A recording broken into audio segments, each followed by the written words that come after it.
This week on Jerusalem DateLine, Israeli Prime Minister Beniamin Netanyahu opens the door to annex Jewish communities in Israel's biblical heartland. Plus, Israel takes on the coronavirus, from developing a new vaccine to a state-of-the-art hand-washing appliance. And despite the coronavirus, Israel celebrates 72 years since its founding.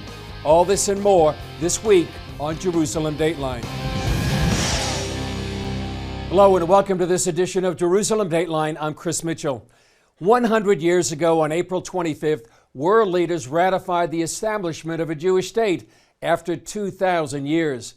Israeli Prime Minister Beniamin Netanyahu used the occasion to call for annexing Jewish communities in the biblical heartland of Israel.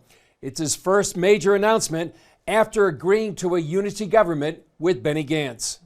Israeli Prime Minister Beniamin Netanyahu stated he believes Israel can annex parts of what the world calls the West Bank.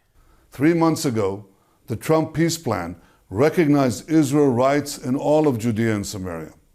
And President Trump pledged to recognize Israel's sovereignty over the Jewish communities there and in the Jordan Valley. A couple of months from now, I'm confident that that pledge will be honored, that we will be able to celebrate another historic moment in the history of Zionism. A century after San Remo, the promise of Zionism is being realized. Netanyahu delivered his comments as part of a special program marking the 100th anniversary of the signing of the San Remo Resolution. San Remo recognized a fundamental truth. The Jewish people are not foreign colonialists in the land of our forefathers. The land of Israel is our ancestral homeland. 100 years ago on April 25th, 1920, representatives of the great powers who triumphed in World War I met in the Italian town of San Remo. They divided the Middle Eastern lands they conquered, and for the first time in nearly 2,000 years, they called for the establishment of a Jewish homeland in an area called Palestine. The European Coalition for Israel sponsored the 100th anniversary program that included letters from world leaders like U.S. Secretary of State Mike Pompeo, who wrote, "That historic agreement marked the world's embrace of the unbreakable connection of the Jewish people to the land of Israel." For the first time ever, we have world leaders officially recognizing the importance of this landmark event. And I believe once we get the historical facts right, the legal facts right, we also have a better prospect for finding a peaceful solution in the Middle East region. Turning to the coronavirus, was the nearly global lockdown necessary?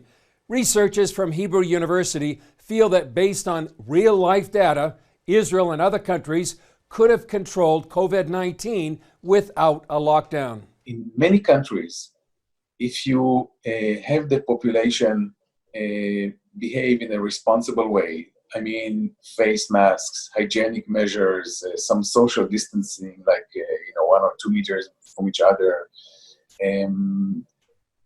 then in these situations, sometimes you can avoid lockdowns and you can basically have the economy continue without the need to stop everything.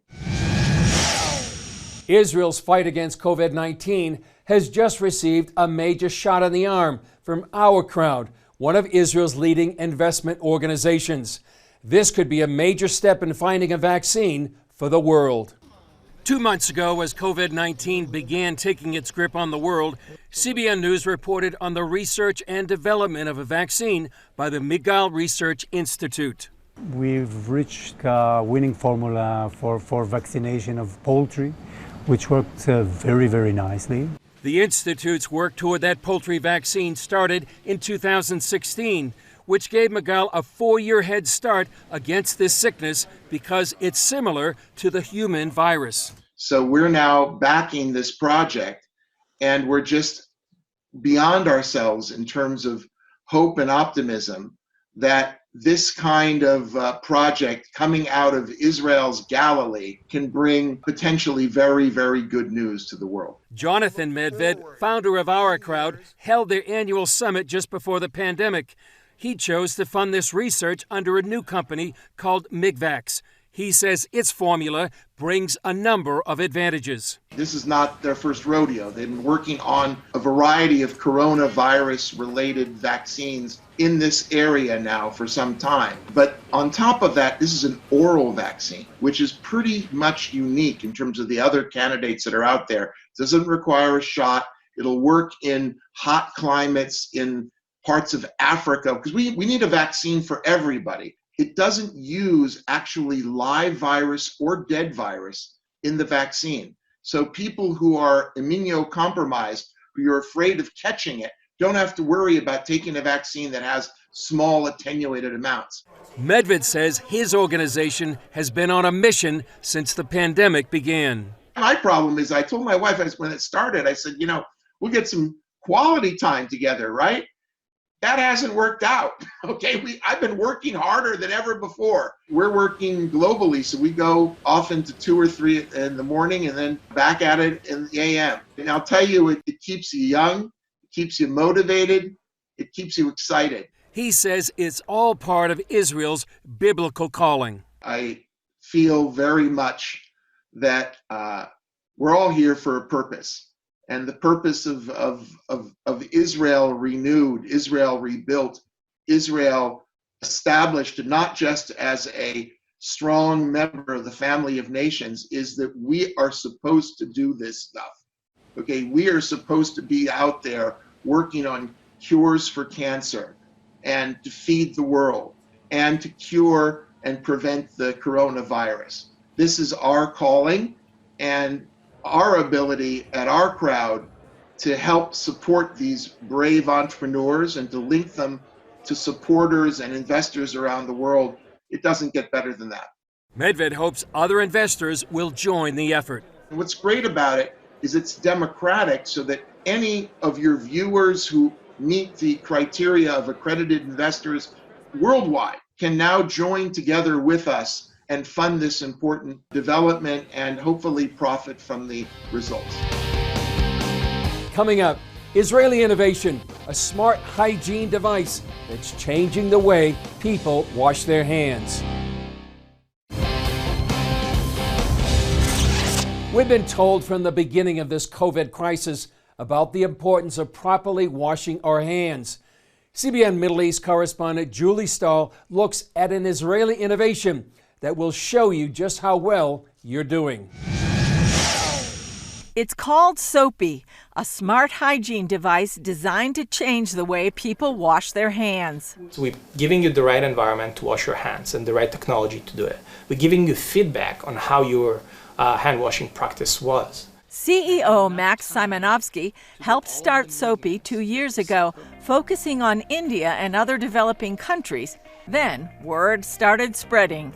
We suddenly started to receive inquiries from the developed countries like US and Canada and England. The COVID-19 crisis led to even more interest, with 136 countries calling about the product. Majority of the, I would say, guidelines or advices about how to prevent yourself from being infected is about hygiene, sanitation, and social distance.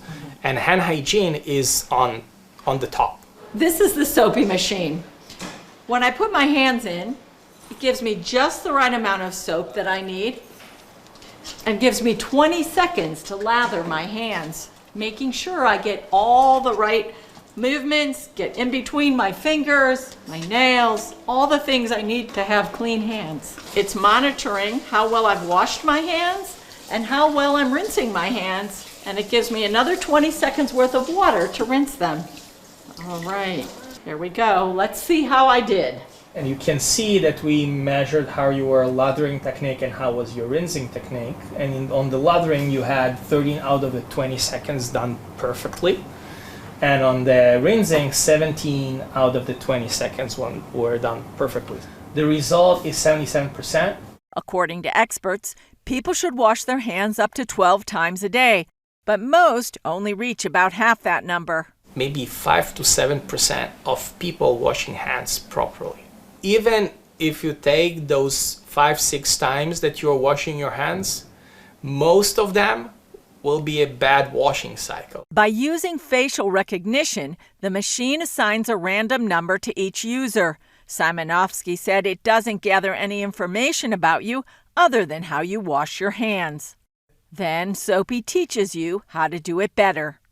So you know right away where you can improve and what you need to improve to increase that result and make sure that your hands will be clean every time, everywhere, every day. The device is also good for the environment, using about 20 times less water. And the water is preheated to the right temperature. So we're also saving on electricity. Last year, before the COVID-19 outbreak, Forbes magazine wrote, "By gamifying hand washing, Soapy might just save civilization."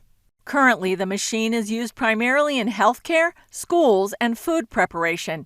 Simonovsky adds they're working on a product for the public because hand washing just isn't as simple as it seems.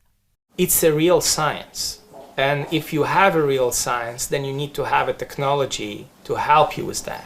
Julie Stahl, CBN News, Rehovot, Israel. Up next, Israelis celebrate their Independence Day 72 years after the modern state of Israel was born. Despite the coronavirus, Israelis celebrated their Independence Day, but in a very different way this year. Israelis were ordered to stay home, so no public barbecues and the parks were empty. And instead of the traditional Air Force flyover, the Israeli jets flew over the country's hospitals to honor healthcare workers who have laid down their lives to serve the public during the COVID-19 crisis. Well, 72 years ago, it was a different scene when a declaration signed in a Tel Aviv art gallery changed the world forever. Against overwhelming odds, this fledgling state of Israel not only survived, but grew beyond expectation. CBN Scott Ross looks back at that moment, along with someone who was actually there. It's also part of our virtual tour that you can see on our Facebook page. הקמת מדינה יהודית בארץ ישראל היא מדינת ישראל. Here in Independence Hall, David Ben-Gurion declared the birth of the modern state of Israel. For the first time in nearly 2,000 years, the Jewish people had a nation. He chose the words, "We hereby declare the establishment," it says here, "of a Jewish state in the land of Israel to be known as the state of Israel." This was the birth of a Jewish state, as for all Jews. Ben-Gurion was standing here as the voice of 11 million Jews around the world who had no voice, who had no address, and nowhere to go to. I spoke with Isaac Dror, who leads the education effort here. It was promised to us by God. We are the only people in the history of the world that live on the same land, speak in the same language, and believe in the same God more than 3,000 years. We are in a historic setting here. Where are we and what happened? This is the room where the Jewish state of Israel was born 70 years ago. In this tiny room with these same furnitures, a ceremony that lasted 32 minutes and shook the world. As British rulers left Israel that day, 5 Arab armies invaded. So it's like when you mix the happiest day for the Jewish people, one of the greatest moments for our nation in modern times, with one of the most dangerous and sad days when Israel was that close to a complete annihilation. Why this building? Why here? Why Tel Aviv? This building was simply the safest auditorium in the city of Tel Aviv. Who were the people that were here? Most of them people from around Tel Aviv, because they could not invite people from Jerusalem, because Jerusalem was disconnected. Only 350 of them were lucky enough to be squeezed in the room with no air conditions. And among the crowd of witnesses was Yael Sharet. Her father was on the stage here, Moshe Sharet. He was the right hand of Ben-Gurion and the kind of the foreign minister of the provisional government of Israel. And when they came to the ceremony, they came with an invitation. And it says here, "We are honored to invite you to the ceremony of independence." And then it goes, "We ask you to keep it as a secret." Really? You don't want thousands of people to swarm the street when you expect an air raid later that day. And then it says the invitation is personal. like come alone. And here you have Mr. Moshe Sharet, who brought his daughter with him. And not only his daughter, but his sister as well. And Moshe Sharet said they will share the same chair. I met Yael Sharet Medini at her home near Tel Aviv. Here's my aunt, and this is my forehead. Hopefully there's something behind it, as I say. And we share the chair there, next to the wall. She told me how just the day before, her father dictated and Yael wrote a draft of the Declaration of Independence. This is my father's version of the Declaration. The one that he dictated to me, this is my handwriting. This is a photocopy of the original. Yeah. The original is in the archive. And this took you how long? I think that I sat there about 3/4 of an hour to an hour.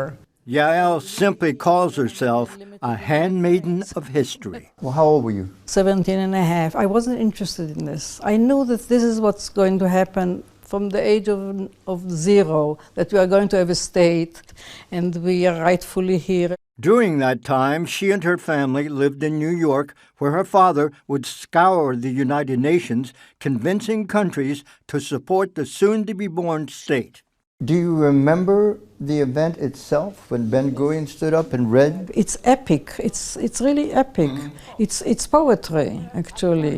The only time I was really moved, I must say, was when the Rabbi Levine made the old age Jewish blessing, Shechianu v'kiyimanu v'higianu lazman hazeh. That ancient Jewish prayer, recited on momentous occasions, thanks God who has given us life, sustained us, and allowed us to reach this day.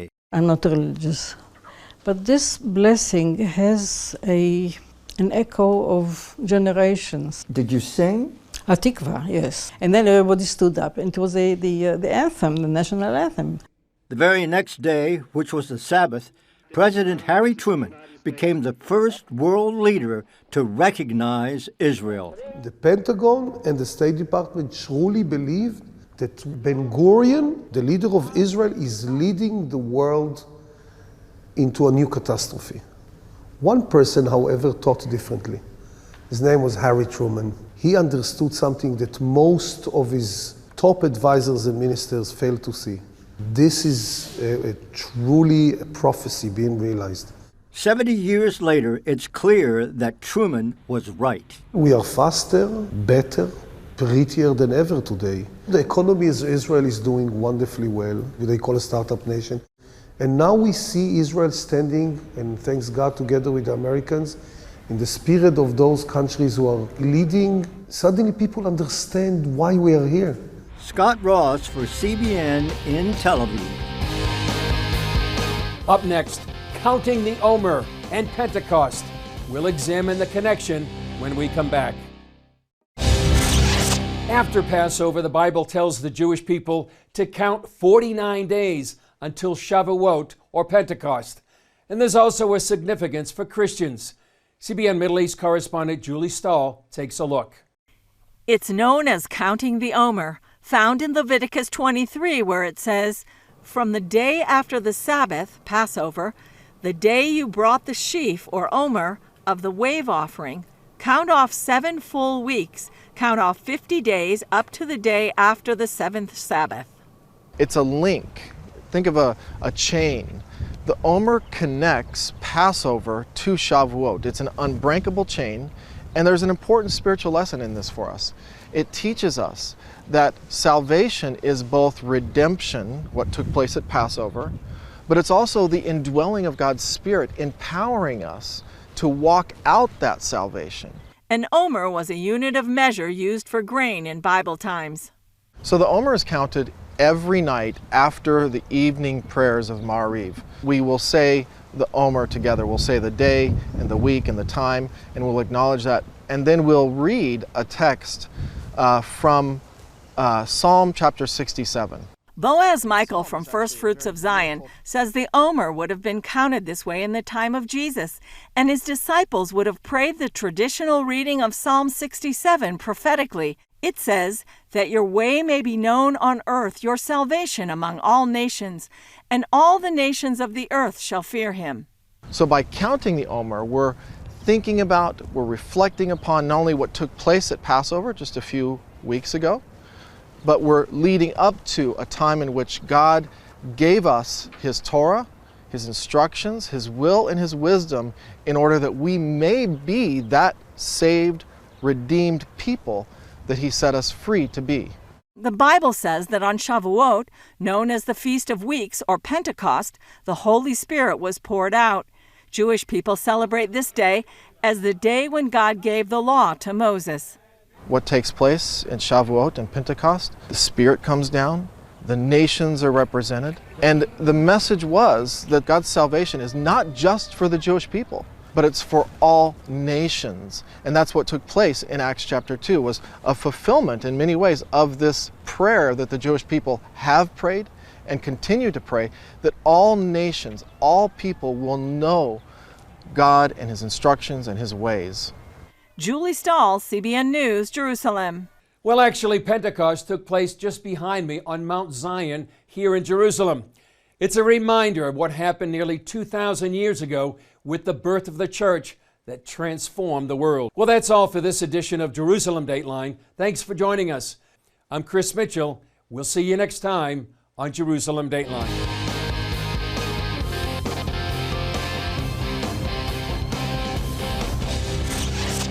Alfa